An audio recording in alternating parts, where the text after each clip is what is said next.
நானே உள்ள வந்துட்டேன். இன்னும் அங்க நிறைய ஸ்டூடெண்ட்ஸ் வெளியில நின்னு படிச்சிட்டு இருக்கீங்க. இன்னும் 2 மினிட்ஸ்ல உள்ள வரலனா நீங்க எக்ஸாமே எழுத வேணாம், வெளியே நின்னு படிச்சிட்டு இருங்க. நானும் அலோவ் பண்ண மாட்டேன். Comment side fast.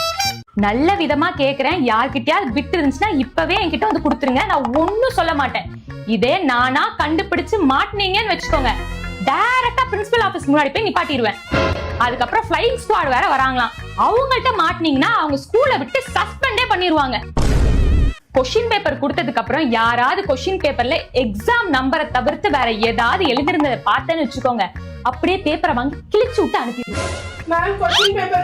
என்ன கொஸ்டின் பேப்பர்? கொஸ்டின் பேப்பர் கொடுக்க இன்னும் 10 நிமிஷம் இருக்கு. அப்படியே கொஸ்டின் பேப்பர் கொடுத்த உடனே குடுகுடுன்னு எழுதி சென்ட் வாங்கிடுவா பாரு. இரு, பெல் அடிச்சா நானே கொஸ்டின் பேப்பர் கொடுப்பேன். அங்க என்ன பேச்சு? கொஸ்டின் பேப்பர் கொடுக்கற வரைக்கும் என்ன படிச்சீங்களோ அதை மைண்டுக்குள்ள ரிவைஸ் பண்ணிட்டு இருக்க வேண்டியதானே.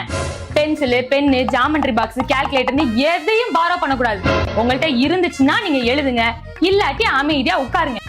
ஸ்டூடெண்ட்ஸ், இப்ப கொஸ்டின் பேப்பர் டிஸ்ட்ரிபியூட் பண்ண போறேன். இதுல உங்களுக்கு ஏதாவது டவுட் இருந்தாலோ இல்ல மிஸ்டேக்ஸ் இருந்தாலோ உங்க ரெஸ்பெக்டிவ் ஸ்டாஃப்ஸ் வந்து கரெக்ட் பண்ணுவாங்க. என்கிட்ட எந்திரிச்சு எதையும் கேட்க கூடாது சொல்லிட்டேன். இந்தாங்க, இப்ப எல்லாரும் கொஸ்டின் பேப்பர் பிடிங்க.